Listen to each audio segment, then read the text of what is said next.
السلام علیکم۔ ویڈیو کی طرف جانے سے پہلے میری آپ سے گزارش ہے کہ آپ اس چینل کو ضرور سبسکرائب کریں تاکہ ہر نئی آنے والی ویڈیو آپ تک پہنچ سکے۔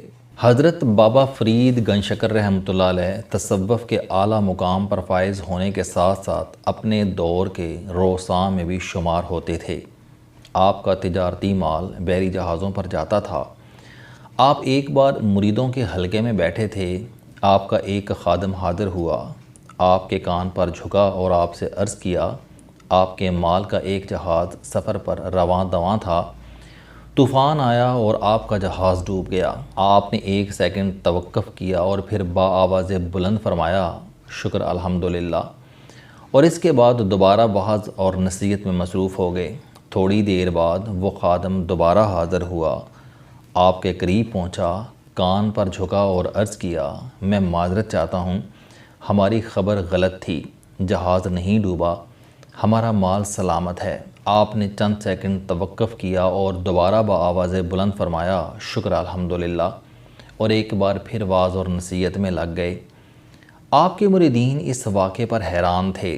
مریدوں نے پوچھا، حضور، آپ کو دو متضاد خبریں ملیں مگر آپ نے دونوں خبروں پر شکر ادا کیا۔ اگر گستاخی نہ ہو تو کیا ہم اس کی وجہ جان سکتے ہیں؟ حضرت بابا فرید گنج شکر رحمۃ اللہ علیہ نے فرمایا، مجھے جب خادم نے جہاز ڈوبنے کی اطلاع دی تو میں نے اپنے دل کو ٹٹول کر دیکھا، اس میں اس خبر پر ملال، پریشانی، دکھ یا تکلیف کا سایہ تو نہیں آیا۔ میں نے دیکھا کہ میرے دل میں اس نقصان پر کوئی دکھ یا پریشانی نہیں تھی۔ میں نے اس کرم پر اللہ تعالیٰ کا شکر ادا کیا۔ دوسری بار جب خادم نے اطلاع دی کہ میرا مال محفوظ ہے تو میں نے اپنے دل کو دوبارہ ٹٹول کر دیکھا۔ میرے دل میں کہیں اس خبر پر غرور، فخر، خوشی اور لالچ کا جذبہ تو نہیں آ گیا۔ میں نے دیکھا کہ میرا دل اس خبر پر بھی نارمل تھا، چنانچہ میں نے اس کرم پر بھی اللہ تعالیٰ کا شکر ادا کیا۔ حضرت بابا فرید گنج شکر رحمۃ اللہ علیہ کا یہ واقعہ تصوف ہے۔ ہماری زندگی کے دو بڑے مسئلے ہیں، خوف اور لالچ۔ ہماری زندگی خوف سے بھی خراب ہوتی ہے اور پھر لالچ سے بھی۔ ہمیں خوف اور لالچ دونوں سمجھوتے پر مجبور کرتے ہیں۔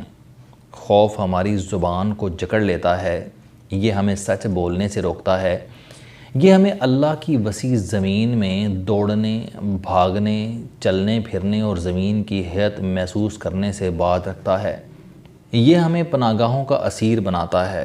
ہم قلعوں، محلوں اور مضبوط فصیلوں کے اندر محصور ہو جاتے ہیں، دروازوں اور دیواروں پر فوجیں بٹھا دیتے ہیں، ہم اکیلے سفر نہیں کرتے، ہمیں پروٹوکول بھی چاہیے ہوتا ہے اور سیکیورٹی بھی، لیکن ہم اس کے باوجود دوڑتے رہتے ہیں۔ یہ خوف آہستہ آہستہ ہمیں نفسیاتی مریض بنا دیتا ہے اور ہم رات کے اندھیرے سے بھی ڈرتے ہیں، بارش سے بھی خوف زدہ ہو جاتے ہیں، ہمیں سردی اور گرمی بھی خوف زدہ کرتی ہے، ہمارے لیے بہار بھی پولن الرجی بن جاتی ہے، ہم پانی سونگھ سونگھ اور چکھ چکھ کر پیتے ہیں، ہم خوراک کی کوالٹی کے بارے میں بھی مشکوک ہو جاتے ہیں، ہم دواؤں اور ڈاکٹروں سے بھی مطمئن نہیں ہوتے، ہم آپریشن بھی امریکہ اور برطانیہ سے کراتے ہیں، ہم گاڑیاں بھی بلٹ پروف استعمال کرتے ہیں اور ہم بنکر جیسے بیڈ رومز میں بھی سوتے ہیں، لیکن ہمیں اس کے باوجود نیند نہیں آتی۔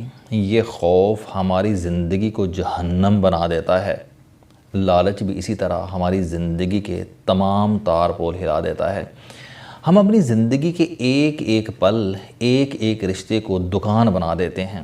ہم سبزی خریدنے جاتے ہیں تو ہم اس میں بھی منافع نکالنے لگتے ہیں، ہم اجنبی سے ملتے ہیں تو اس سے بھی محفوظ سرمایہ کاری کے طریقے جاننے لگتے ہیں، ہم اپنی رقم سے زیادہ منافع حاصل کرنے کے لیے بینک بدلتے رہتے ہیں، ہم روپوں کو ڈالر اور ڈالرز کو یورو میں تبدیل کرتے رہتے ہیں، ہم اپنے ہر سلام، ہر معانقے اور ہر ملاقات میں فائدہ تلاش کرتے ہیں، اور لالچ کے اس سفر کے آخر میں ہم اپنے دائیں بائیں، اوپر نیچے فائدے کے انبار لگا دیتے ہیں۔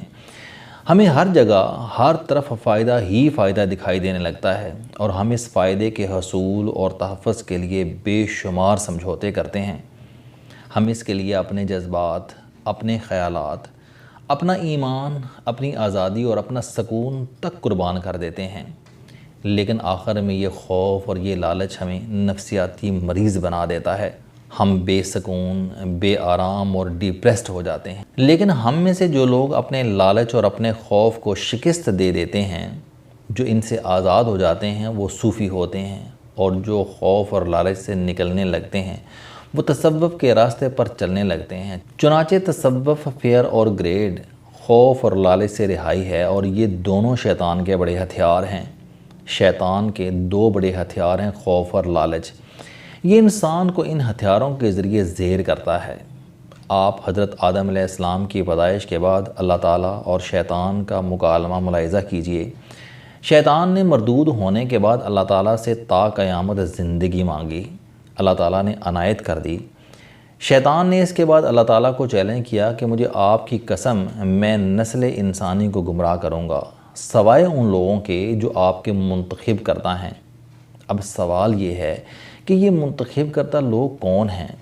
یہ لوگ انبیاء کرام ہیں۔ اللہ تعالیٰ کا کوئی نبی شیطان کا شکار نہیں ہوا۔ کیوں؟ کیونکہ اللہ کے تمام انبیاء شیطان کے دونوں ہتھیاروں خوف اور لالچ سے محفوظ تھے۔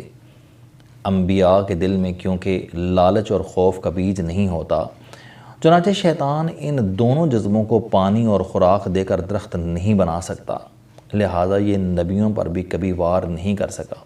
انبیاء کرام شیطان سے باقاعدہ مکالمے کرتے رہے ہیں، یہ اس سے سوال جواب تک کرتے رہے ہیں، اور وہ مکالمے میں ہمیشہ بے بس رہا۔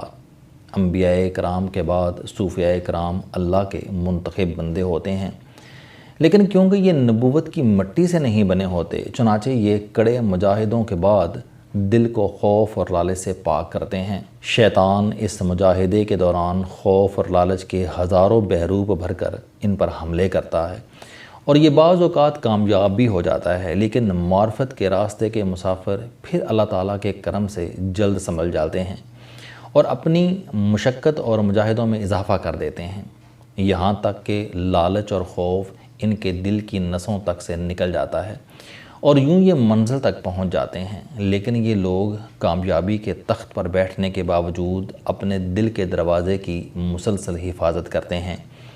یہ عمر بھر اس اندیشے کا شکار رہتے ہیں کہ شیطان کہیں کسی گمان، کسی خیال کی شکل میں دل میں نہ اتر آئے، یہ دل میں لالچ اور خوف کا بیج نہ بوئے۔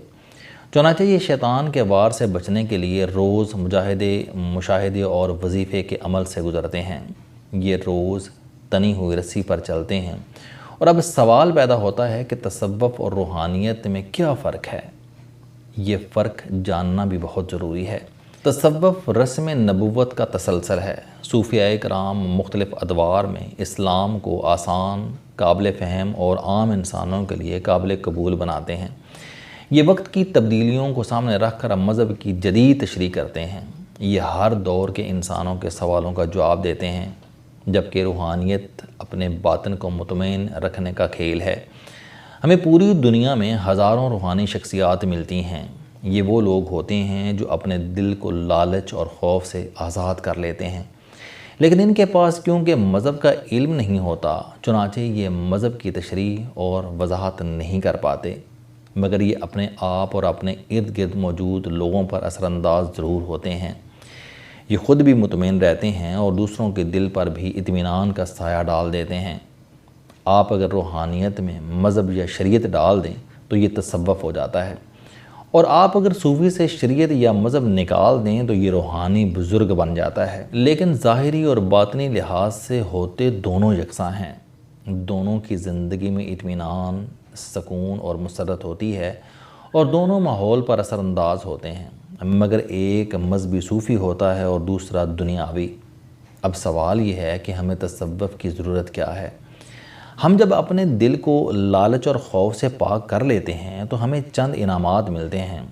ان انعامات میں سکون، اطمینان، تسکین، مسرت، حوصلہ، برداشت اور ماضی، حال اور مستقبل دیکھنے والی آنکھ شامل ہوتی ہے۔